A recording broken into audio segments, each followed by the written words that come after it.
ইসলামী আন্দোলন বাংলাদেশ সরাসরি ইসরায়েলের বিপক্ষে যুদ্ধ ঘোষণা করছে আজকে ইনশাআল্লাহ। যখনই আমাদের প্রয়োজন হবে, সুযোগ হবে, ইসরায়েলের বিপক্ষে যা কিছু আছে সব নিয়ে ঝাঁপিয়ে পড়তে সবাই রাজি আছেন ইনশাআল্লাহ। নারায়ে তাকবীর। আল্লাহ আমাদের সবাইকে কবুল করে নেন। আসসালামু আলাইকুম ওয়া রাহমাতুল্লাহি ওয়া বারাকাতুহু। নাহমাদু ওয়া নুসাল্লি আলা রাসূলিহিল কারীম, আম্মা বাদ। ফাআউযু বিল্লাহি মিনাশ শাইতানির রাজীম। বিসমিল্লাহির রহমানির রহিম। গায়রিল মাগদুবি আলাইহিম ওয়ালাদ-দাল্লিন। আমিন। সাদাকাল্লাহুল আলিয়্যুল আযীম। আসলে দেখেন, ফিলিস্তিন এক স্বাধীন রাষ্ট্র, অবৈধভাবে ইহুদিরা দখল করেছে। এখন দখলদার মুক্ত আমরা স্বাধীন রাষ্ট্র ফিলিস্তিনকে দেখতে চাই। ইসরায়েল কোথায়? মিডল ইস্টের মধ্যে, চারো আরব কান্ট্রির মাঝখানে। এদেরকে তো আরবরা ইচ্ছা করলে একদিনই তুলে দিতে পারে, কিন্তু পারছে না কেন? গজওয়ায়ে ফিক্রি, চিন্তা যুদ্ধ। দেখেন, ইসলাম এবং মুসলমানদের সামনে সম্মুখ যুদ্ধে কেউ কোনোদিন পারে না, পারাও সম্ভব না, পারবে না। কেন? যেই জাতি রক্ত দিতে পারে, জীবন দিতে পারে, সেই জাতির সাথে কেউ জিততে পারে না। কিন্তু তা সত্ত্বেও আজকে হারছি কেন? গজওয়ায়ে ফিক্রি, চিন্তা যুদ্ধের ভিত্তিতে। দেখেন, আজকে পত্রিকায় দেখেন রিপোর্ট, ইসরায়েলকে টিকিয়ে রাখছে আরব রাষ্ট্রগুলি। এই আরব রাষ্ট্রগুলির শাসকরা কোথা থেকে এসছে, কিভাবে এসছে? জনগণের ভোটে আসে নাই, ইসলামিক পদ্ধতিতে আসে নাই।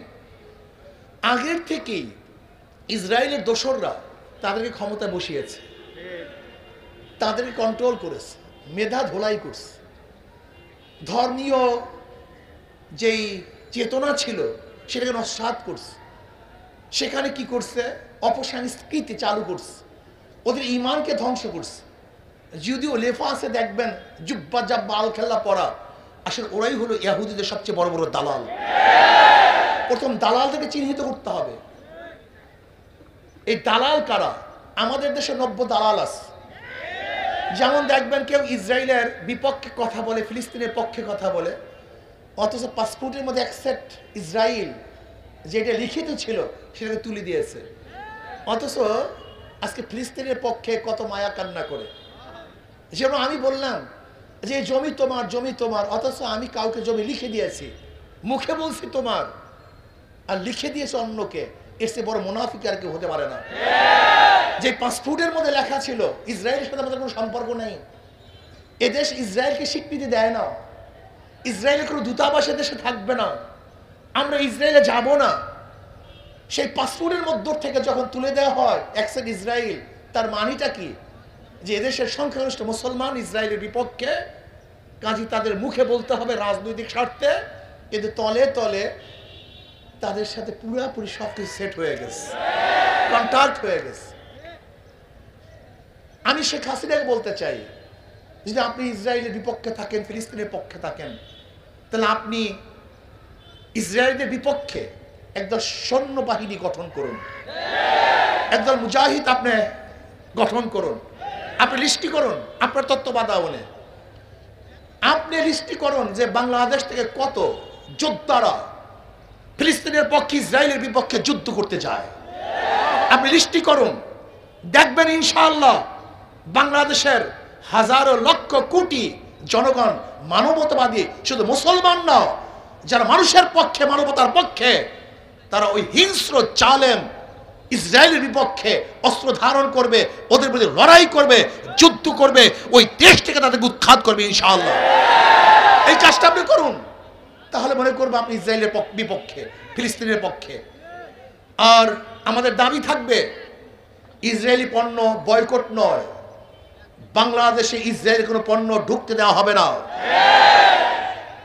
আইন করে নিষেধ করতে হবে। ইসরায়েলের কোনো পণ্য বাংলাদেশে চলতে দেওয়া হবে না, এটা আইন করুন, তাহলে আমি বলবো যে আপনি ইসরায়েলের বিপক্ষে। ঈদের সময়, রমজানের সময় ইসরায়েল বিমান আমাদের বাংলাদেশের এয়ারপোর্টে নামলো কিভাবে? এর জবাব বাংলাদেশের জনগণ চায়, গোটা দুনিয়ার মানবতাই মানুষ চায়। আপনি ইসরায়েলের বিপক্ষে, তাই ইসরায়েলের বিমান আপনার অনুমতি ব্যতীত এই ভূখণ্ডে নামলো কিভাবে?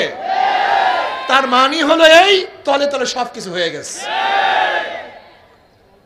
প্রিয় ভাইয়ার আমার, আজকে বাংলাদেশ থেকে ইসলাম মুসলমানকে উৎখাত করার ষড়যন্ত্র চলতেছে। আজকে ভূখণ্ডকে বিক্রি করার ষড়যন্ত্র চলতেছে। আজকে বন্ধু বন্ধু বলে যাদেরকে আপন করতে চাই, তারা আমাদের বুকের উপরে বারবার গুলিবিদ্ধ করবে, আমাদের ভূখণ্ড দখল করার ষড়যন্ত্র করবে, এদেশের সংস্কৃতি ইসলামকে নষ্ট করার ষড়যন্ত্র করবে, এদেশের মানুষকে গোলাম বানাবার চক্রান্ত করবে। এদেশের মানুষ তা মানতে পারে না, পারে না, পারে না। কাজী শুধু ইসরায়েলের বিরুদ্ধে নয়, ইসরায়েলের দূষণদের বিরুদ্ধে যে ভারত ইসরায়েলের পক্ষে নিয়েছে, ইসরায়েলের পক্ষে কথা বলেছে, ইসরায়েলের পক্ষে তারা দাবি তুলেছে, সেই ভারতকেও বাংলাদেশের মানুষ বয়কট করে তাদেরকে আপন করতে পারে না। শত্রু শত্রু আমার বন্ধু, শত্রুর বন্ধু আমার শত্রু। যদি ইসরায়েল আপনার শত্রু হয়ে থাকে, তাই ভারত ইসরায়েলের পক্ষে সে আপনার বন্ধু হয় কিভাবে? এই প্রশ্নের জবাব দেন। আসলে তো তলে তলে সব হয়ে গেছে, সব রাজনীতি, সব বাহ্যিকতা। না, জনগণ তা মানতে পারে না। আসুন আমরা সম্মিলিতভাবে আজকে সরকারের দাবি জানাই, আপনাকে লিস্টি করতে হবে বাংলাদেশ থেকে কত যোদ্ধা ফিলিস্তিনের পক্ষে ইসরায়েলের বিপক্ষে অস্ত্র ধারণ করবে। সেই যোদ্ধা থেকে লিস্টি করে আপনার খরচে থেকে পাঠিয়ে দেন। আমরা যুদ্ধ করতে চাই, আমরা ওদের হটাতে চাই। ওদের সে বাংলাদেশ থেকে তাড়ানো নয়, গোটা দুনিয়া থেকে তাড়াতে চাই। আপনি লিস্টি করুন। যদি আপনি লিস্টি করেন, তাহলে আমি মনে করব আপনি ফিলিস্তিনের পক্ষে, ইসরায়েলের বিপক্ষে। আসুন আপনি সৈন্য পাঠান। বাংলাদেশ থেকে ভীষণে গোটা দুনিয়ার মধ্যে সৈন্য যায়, আপনি ফিলিস্তিনের পক্ষে সৈন্য পাঠান।